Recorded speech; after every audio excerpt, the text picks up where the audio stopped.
you through how to take the best fingerprint possible and all the different ways that you can take a fingerprint with my kits.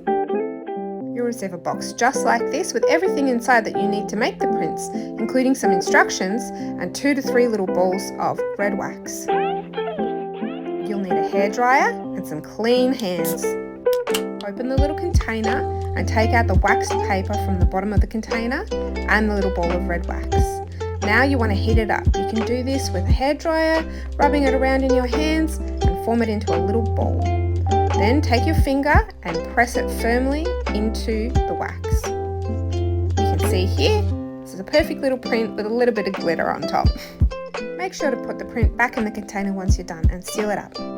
Now we're going to do a multi-print. Same process, heat it up, roll it into a little bit of a snake shape, pop it on the wax paper, and then press firmly into one side of the tube, and then turn it over and get the other fingerprint and press firmly into the other side.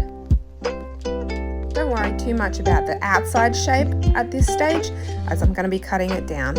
Now we're going to do an infant print. Same process, heat it up, roll it into a ball and use the wax paper to prevent your fingerprint from going onto the back of this print. I personally find infant prints are easiest to do when you use the creases in their fingers rather than their actual fingerprints.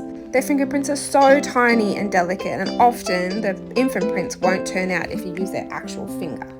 For pet prints, just make sure the wax is warm and their print is clean, whether that's their nose or their paw, and just press carefully into it. Use the wax paper if you don't want it to be double-sided. Here's another example of a multi-print with a pet. This method also works for family bars. You've just got to make the tube a little bit longer and then press multiple prints into the one piece. When doing a ring band, you'll get a ring shaper, which is that white thing there, as well as 2 long pieces of waxed paper. Simply heat your wax up and roll it out into a long snake shape. Use the wax paper with the line on it to see how long it's gotten and make sure it reaches that first notch. Then put the other piece of wax paper on top and using the ring shaper, flatten it out. You want to flatten it so much that it reaches that second notch, almost the length of the whole paper. Then grab the ring shaper and bend the whole piece all the way around to form a ring shape.